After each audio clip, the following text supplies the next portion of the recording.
Hello, I'm Nate the Effin' Great, and what did I just watch?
That most wonderful time of the week where I take the opportunity to watch a few movies this week and I tell you guys my thoughts and feelings on them because I'm Nate the Effin' Great and I'm just that amazing. Of course, guys, brought to you by Elite Ringside Network, which you can find us on Facebook on facebook.com/ERNetwork247, which is also the Twitter handler for us on Twitter. Go give us a follow there, you guys. All right, so this week, wow, it's quite the crazy week. One movie that I was actually hoping to review was the movie Lights Out, which is probably one of the best horror movies that somebody has said has happened in a while, probably next to Don't Breathe. Unfortunately, though, I ran out of time this week and I could not actually see that movie, so I do have a list here that, is going to be still pretty good and very interesting, and it's all going to be headlined by the movie Logan. So we're going to get into that in just a bit, but let's just kick it off right now. So we're starting off with the lowest and probably the least likely movie I'd like to see again from this week, that being Ice Age Collision Course. Boy, howdy. So it's kind of one of those movies where it does appease to the younger masses, and it does have a little bit of adult humor thrown into it, talking about, I guess, parents not being able to let go, I guess, because Manny and, trying to remember who is, Manny and Ellie, that's right, are basically at the point of where they're not quite ready to let go of their daughter Peaches to go marry off with some random woolly mammoth, so kind of understandable. But it also deals with the meteorite hitting the Earth, in which they go on this crazy adventure to find things that... It deals a lot with science in a weird way, where the meteor is basically getting drawn to Earth because of all of these crystals and stuff like that, and they are like magnetized, so that's why the meteor comes towards the Earth, which makes, I guess, a little bit of sense in a way. All in all, though, this movie, I think, was one of the more very horribly reviewed of the series. I mean, it's the 5th installment next to Ice Age the Meltdown, Ice Age Dawn of the Dinosaurs, and Ice Age Continental Drift.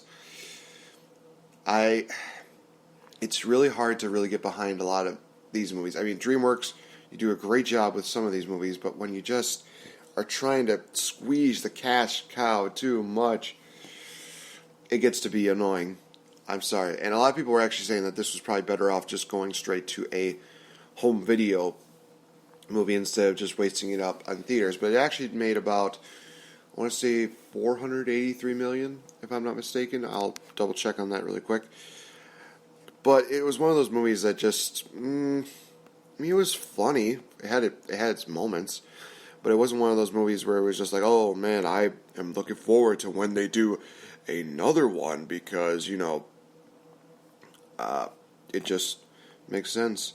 Okay. It was actually a $408.6 million, so about $30 million off. So sue me.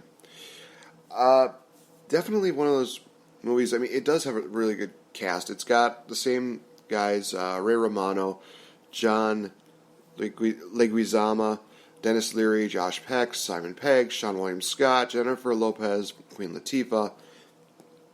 A lot of, very star-studded cast, but it's not enough to save this movie, in all honesty. So, all fairness, I'd give this movie probably 2.5, really, out of 5 stars. Just not exactly very high up there when it comes down to it. I mean, it was good, it had its moments, but it wasn't one of those things where it's like, oh gosh, I love this movie. Okay, so we move on from that to the movie The Accountant. Now, basically what it states here for the summary is that the storyline follows a small-town Illinois certified public accountant with high-functioning autism who actually makes a living uncooking the books of dangerous criminal organizations around the world that are experiencing internal embezzlement. This movie stars Ben Affleck, as well as, to my surprise, Anna Kendrick is involved in it, as well as J.K. Simmons, and I wonder if John Bernthal, yep, the guy, Shane from Walking Dead, John Bernthal is involved in this as well. This movie, all in all, I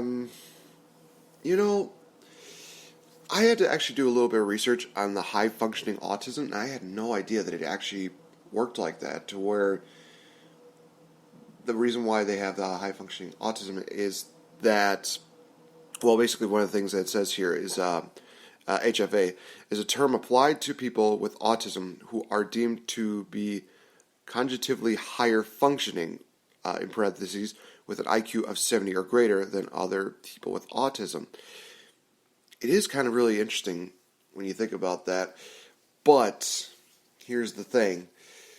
Ben Affleck is one of those guys that I look at and I think he already could look like he have an pretty high IQ without the fact of labeling the whole autism deal in there. I mean, I guess I can kind of see the point they were trying to make, or kind of what they were trying to do with it. I guess I don't know.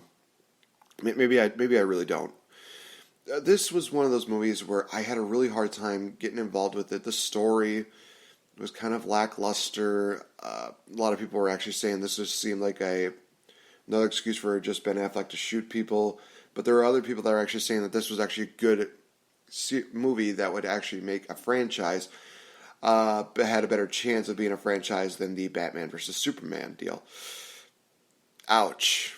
I mean, that just that stings a bit, but at the same time, I think I could see this movie doing a lot better than Batman vs. Superman in the long run. So all in all, I gave this movie about 3 stars out of 5. It's about an average movie, really. It doesn't really have too much anything. I don't know if I would say anything really too crazy. Nothing really too standoutish, really. I mean, I love watching J.K. Simmons. I think Anna Kendrick is an amazing actress, and obviously she has an amazing singing voice. If you haven't seen any of the Pitch Perfect movies, go see them. And Ben Affleck is just, he's kind of on this roller coaster of deals, because I mean, I'm sure he has had great movies where he's had great roles, but lately it's just been really, it's been kind of meh to him. And there was, of course, the whole rumor about him possibly not going to be a part of the Batman series. He was going to quit, but then he's just like, nope, I'm sticking around. So it's like, okay. So, all honesty, this is a movie I'd probably recommend just watching once, and that's about it. But it is what it is. I'm not going to diss on it too much. We move on to the next movie, which is The Girl on the Train. This was a very interesting movie, to say the least. I basically described this as an entire soap opera plot put into a movie, and it's actually pretty well done. This was actually one of the more higher movies that I actually thought was pretty good. It was actually based on the Paula Hawkins 2015 debut novel, which had the same name. And the stars involved with this are Emily Blunt, Rebecca Ferguson, Haley Bennett, Justin Thorax, Luke Evans, Allison Janney, Edgar Ramirez, Lisa Kudrow, as well as, one to my surprise, being Laura Prepon, mainly being Donna Pinciotti from that 70s show. Yes, I thought to myself, okay, this is actually pretty interesting. She barely really appears in the movie Laura, but it more focuses on the character of Rachel, who is a alcoholic divorcee who thinks that she just ruined everybody's lives. And then next thing you know, she went on like a drunken binge, something like that. And she came home covered in blood, and next thing you know, there was a girl who went missing, and some people believe that she was behind it. But it's one of those stories that really kind of gets you sucked in really well. Because for me, I watched this and I'm thinking, well, it seems like she's the culprit. But then after a while, she started getting her memory back, and it's like, well, maybe she's not the culprit after all. Maybe it was, the girl's boyfriend, or maybe it was the therapist that woman was seeing, or maybe it was the next door neighbor's wife. Little did I know, it turned out to be, spoiler alert, the next door neighbor, i.e. her former husband. And also, it turned out to be that her former husband just did this random deal. He's basically a mastermind of mind games, talking that she was embarrassing him and she wasn't getting any better. But really, he was the one who was just this controlled guy. And one of those times where it's just like, oh wow, this guy just needs to die, really.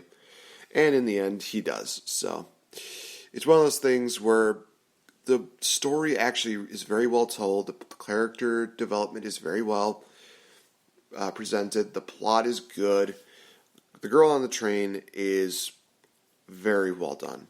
I think that despite a lot of the critics that say that it was a bad movie, I thought that all in all, this movie was actually really good. And that's why I'm giving it a 4 stars out of 5. It was very well done. I thought everything worked out very well. All right, we go on from that to Moana.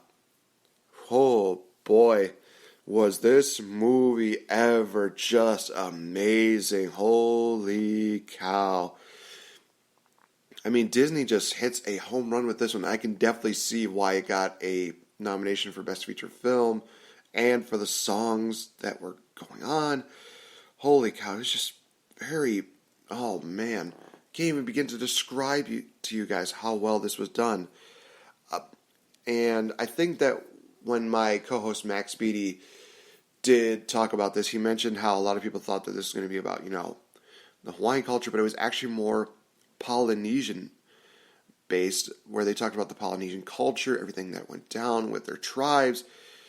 Oh man, it was just very well done. The story was great. It was very easy to follow with. The character development was just great. Again, Dwayne Johnson, The Rock, plays a funny but yet serious character. He just knows how to do well. The young actress of, oh gosh, I apologize that I'm going to probably butcher her name. Ali Cravalho. Oh boy. Again, I apologize to everybody that I've offended by mispronouncing that. It's just, oh man, this movie was just so very well done. The graphics were good. Again, the character development was great. The way they explained everything just made sense. It's just this warm-hearted, family fun movie that just makes you think, wow, Disney knows what they're doing. And they really do. And from what I've seen, the new movie Beauty and the Beast, which we'll get to talk about next week, is very well done as well. Holy cow, we're going to be in the realm of Disney, and Disney is going to dominate again with all of these great original movies. Boy, original remakes, everything that you could think of. All in all, this was a great done movie. It talks about the story of Moana, who dreams of life outside of her island and going past the reef. And her father's just saying, no, you shouldn't because of the danger. And the motivation behind his reasoning it makes